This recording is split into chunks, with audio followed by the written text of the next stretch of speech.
اگلی روایت ہے وعنہ ان رسول اللہ صلی اللہ علیہ وسلم قال، یہ بھی ابو ہریرہ رضی اللہ عنہ سے روایت ہے، لا خیر فی جلوس فی الطرقات الا لمن هدى السبیل ورد التحیۃ وغض البصر واعان علی الحمولہ۔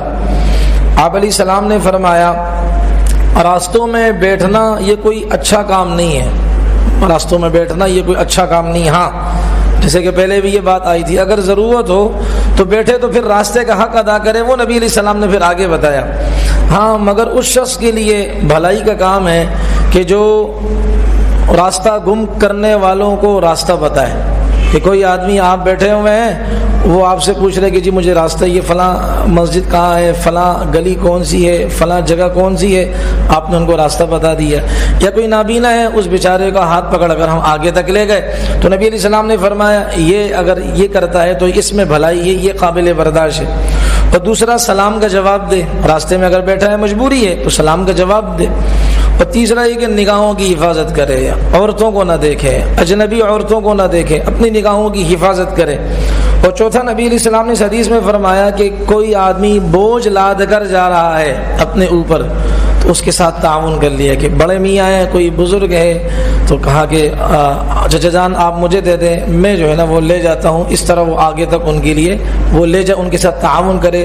تو یہ تو اس طرح اس نیت سے بیٹھنے میں بھلائی ہے، وہ بھی عادت نہ بنے کبھی بیٹھ گیا تو یہ کام کر لے۔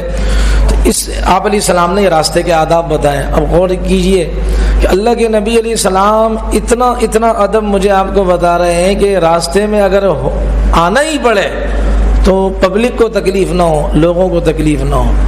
یوم علی ہے، اتنی بڑی شخصیت کے بارے میں، اور کتنے لوگوں کو پریشان کیا جاتا ہے۔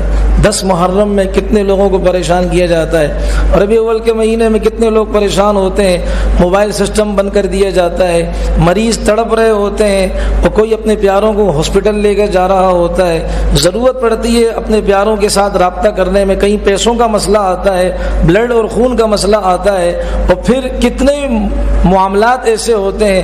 اور یہ ہمارے دکان والے بھائی ہیں، یہی تو دن ہوتے ہیں ان بیچاروں کے کمانے کے، ان کے لیے ان کے راستے بند کر دیے جاتے ہیں، ان کی دکانوں کو تالا لگا دیا جاتا ہے۔ بعض دفعہ تو 2 دن 3 دن پہلے ان کی دکانوں پر تالا سیل والا لگا دیا جاتا ہے کہ جی بہت بڑا نیکی کا کام ہونے والا ہے، لوگوں کو تکلیف دینے والی حرکت ہونے والی ہے۔ تو نبی علیہ السلام تو بتا رہے ہیں کہ بھائی اتنا بھی گوارا نہیں ہے آپ علیہ السلام کے کہ اس فرمان کی روشنی میں کہ ایسے بیٹھنے میں بھلائی نہیں ہے، جس کا خلاصہ یہی کہ جس میں لوگوں کو تکلیف ہو۔ تو وہ کیا عبادت، خاک ایسی عبادت کہ جس میں لوگوں کو تکلیف ہو۔ یہاں تک کہ علماء فرماتے ہیں کہ بھائی کوئی اگر تلاوت کرنے والا ہے تو بات کرنے والوں کو چاہیے کہ اتنی آہستہ آواز سے بات کرے کہ تلاوت والوں کی تلاوت ڈسٹرب نہ ہو، نماز پڑھنے والوں کی نماز میں یکسوئی کے اندر اس کی باتیں خلل انداز نہ ہو۔ تو رسول اللہ صلی اللہ علیہ وسلم نے تو اتنی باریک باریک تعلیمات دی ہیں، اور یہاں دیکھ لو بھائی کتنوں لوگوں کو آج تکلیف ہوئی ہوگی، اور پھر ان کی خاطر کھلا عرض کریں، ان کی خاطر جن کے دلوں میں ابو بکر صدیق کا ادب نہیں، خناسوں کی خاطر امی عائشہ کا احترام نہیں، جن کے دلوں میں صحابہ کی عظمت نہیں، جن کے دلوں میں بغض جن کے دلوں میں بھرا ہوا ہے، آج ان چند سانپوں کی وجہ سے، سانپ کو جتنا بھی دودھ پلا دو وہ سانپ ہی رہتا ہے، سانپ ڈستا ہی ہے، بچھو سے جتنی بھی دوستی کر لو جب موقع ملے گا وہ ڈسے گا۔ ایسے لوگوں کی خاطر ہم مسلمانوں کو کتنی تکلیف، آج عورتیں کتنی پریشان، بچے کتنے پریشان، لوگ کتنے پریشان ہوں گے۔ یہ نبی کی تعلیمات یہ ہیں۔ دیکھ لو نا ہمارے اجتماعات ہوتے ہیں کتنا بہترین نظام ہوتا ہے، یہ کسی کو خوش کرنے کے لیے نہیں کہہ رہا، جو صاف بات ہے حق بات وہ عرض کر رہا ہوں، کتنا بہترین منظم انداز ہوتا ہے۔ تمہیں عبادت کرنی ہے مردود ہو تو دفع ہو جاؤ، شہر سے باہر چلے جاؤ، کوئی گراؤنڈ خرید لو، کوئی ایریا خرید لو، مارو پیٹو، اپنے کو کاٹو، جو کچھ کرنا ہے کرو، ہمارے مسلمان بھائیوں کو تکلیف کیوں دیتے ہو؟ تمہاری کیا ایسی عبادت کی جس کی وجہ سے بچے بھی تڑپے ہیں، لوگ بھی تڑپے ہیں۔ ایک واقعہ آج کا میں عرض کر دوں، خاتون کینسر کی بیمار، بلڈ کی ضرورت تھی، پیسوں کی ضرورت تھی، صرف فون نہیں ہو رہا تھا، اس کی وجہ سے آج اس کا جو نمبر تھا وہ ضائع ہونے والا تھا، اس لیے کہ کیمو لگتا ہے، اس میں پھر ان کے لیے اخراجات ہوتے ہیں، بندوبست کرنا ہوتا ہے۔ یہ تو دیکھ کہ چاول وہ ایک دانے کی مثال ہے کہ وہ ایک مریض کی ایک واقعہ آنکھوں کے سامنے آیا کہ وہ کتنا تڑپا ہے. آج ایسے کتنے مریض ہمارے تڑپے ہوں گے. لعنت ہو ایسے لوگوں کی اس عمل پر, اور جو ان کی فیور کرے ان پر بھی خدا کی مار پڑے کہ ان کی وجہ سے ہمارے کتنے مسلمان بھائی پریشان ہوتے. تو یہ ہے نبی علیہ السلام کی تعلیمات. اگر راستے میں جیسے پہلے حدیث آئی تھی, نبی علیہ السلام نے فرمایا بیٹھنا نہیں چاہیے, اگر مجبوری ہو بیٹھنا ہو تو پھر حق ادا کرو, اور حق یہ ہے کہ آپ کی ذات سے کسی کو تکلیف نہ ہو. ہمارے پیارے نبی کا مرتبہ حضرت علی سے بڑا ہے, نبی کا مرتبہ حضرت ابوبکر صدیق سے بڑا ہے رضی اللہ تعالی عنہما.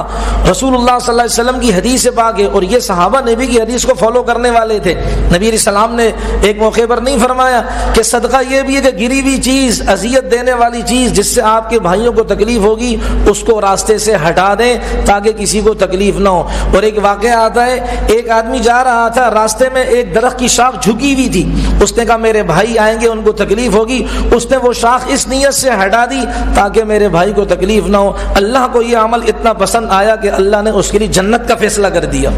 اور یہاں تو کنٹینر رکھے جاتے ہیں, خدا کی مار پڑے بھائی. اللہ تبارک و تعالی, یہ ہم یہ نہ کہیں کہ یہ نادان ہے, کوئی نادان نہیں. جس کی عبادت ہی ابو بکر کو گالی دینے میں ہو, جس کی عبادت ہی وہ یہ سمجھے کہ ہر نماز کے بعد سیدہ عائشہ کو گالیاں دینے ہو, ان کی وہ کوئی نادان نہیں ہے. اور یہ وہ ذریت ہے یہود کی, اور یہودیوں کی سرشت میں یہ گھٹی میں یہ بات لکھی ہوئی کہ انبیاء کو قتل کیا جائے, انبیاء کے وارثوں کو, انبیاء کے چاہنے والوں کو اذیت اور تکلیف دی جائے. تو ایسی عبادت جس سے تکلیف ہو اللہ منہ پر مارتے ہیں. تو یہ نبی علیہ السلام نے ادب بتایا ہے کہ راستے کے آداب یہ ہیں, اگر بیٹھنا پڑے تو جو بیچارے بوجھ لادنے والے ان کی مدد کرو. اور یہاں حال دیکھ لو بھائی, اور جو اسی طریقے سے راستہ آپ سے پوچھے تو ان کی آپ مدد کریں. یہ نبی علیہ السلام نے آداب بتائے. اللہ مجھے آپ کو ہم سب کو صحابہ کے عشق میں مجنون ہونے کی, نبی کے عشق میں ڈوبنے کی اللہ مجھے آپ کو توفیق عطا فرمائے.